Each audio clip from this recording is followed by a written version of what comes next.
এই দেখেন গয়ালরা কি পরিমাণ লবণ খায় দেখছেন, এদের লবণ দিলে লবণ এরা ভালোবেসে খায় আল্লাহ।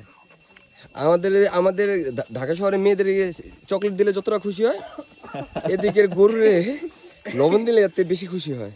অনেক ধারালো। সো আপনি দেশ দেশ গ্রামে মায়া পড়াবেন চকলেট দিয়া, আর এদিকে গরু পড়াবেন হচ্ছে লবণ দিয়া। গোয়াল পটাবেন লবণ দিয়ে।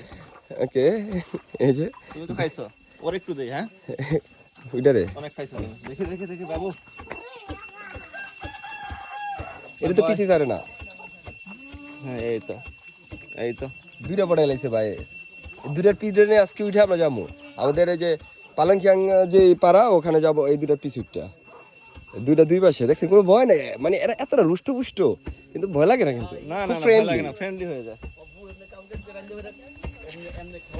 যারা দুজন সামনাসামনি মুখোমুখি দিব, এটা গুতা যে তুই যা আমি একা খামো, কিন্তু এটা মাইয়া ওইটাও মাইয়া, কিন্তু তারপরও দেখতে পারে না।